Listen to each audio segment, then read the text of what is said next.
இயற்கையின் அழகை தன்னகத்தை பெற்று வரலாற்று சிறப்புமிக்க பல்வேறு தலங்களை கொண்ட தென்னிந்தியாவின் முக்கிய தொழில்துறை மையமாக திகழும் ராணிப்பேட்டை மாவட்டத்தில் தமிழ்நாட்டின் பசுமை பரப்பை அதிகரித்து இயற்கை வளத்தை பெருக்கும் நோக்கத்துடன் மாண்புமிகு தமிழ்நாடு முதலமைச்சர் அவர்களால் தோற்றுவிக்கப்பட்ட பசுமை தமிழ்நாடு இயக்கம் திட்டத்தின் மூலம் மாவட்ட ஊரக வளர்ச்சி முகமையின் சார்பாக ராணிப்பேட்டை மாவட்டத்தில் உள்ள ஆற்காடு, வாலாஜா, திமிரி, அரக்கோணம், காவேரிப்பாக்கம், சோளிங்கர் மற்றும் நெமிலி ஆகிய 7 ஊராட்சி ஒன்றியங்களுக்கு உட்பட்ட ஊராட்சி பகுதிகளில் ரூபாய் 8.64 கோடி மதிப்பீட்டில் சுமார் 2 லட்சம் மரக்கன்றுகள் நட திட்டமிடப்பட்டு மிக குறுகிய காலத்திலேயே 48,600 மரக்கன்றுகள் சிறப்பான முறையில் நடப்பட்டுள்ளன.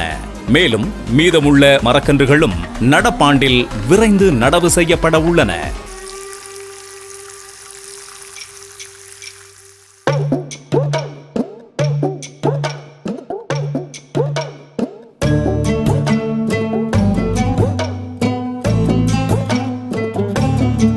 மரக்கன்றுகள் முன்னதாக அந்தந்த ஊராட்சி ஒன்றியங்களில் மாவட்ட ஊரக வளர்ச்சி முகமையின் மூலம் அமைக்கப்பட்டுள்ள வட்டார நாற்றங்கால் பண்ணைகளில் தரமானதாக வளர்க்கப்பட்டு ஊராட்சி பகுதிகளுக்கு கொண்டு சென்று மரக்கன்றுகள் நல்ல முறையில் வளர்வதற்கு உகந்த இடத்தை தேர்வு செய்து மாண்புமிகு அமைச்சர் அவர்கள், மாவட்ட ஆட்சித்தலைவர், திட்ட இயக்குனர், மக்கள் பிரதிநிதிகள், பொதுமக்கள், தன்னார்வலர்கள் மற்றும் பள்ளி மாணவர்கள் ஆகியோரின் மூலம் சிறப்பான முறையில் நடப்பட்டுள்ளன.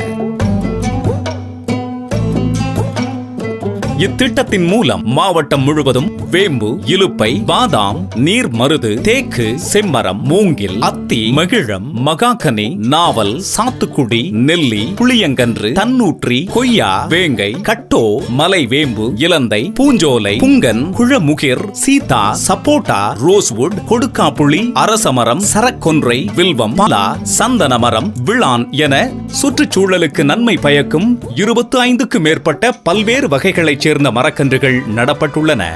இது தவிர மாவட்டத்தின் அனைத்து ஊராட்சிகளிலும் சுமார் 1 லட்சம் பனை விதைகள் நடவு செய்யப்பட்டுள்ளன.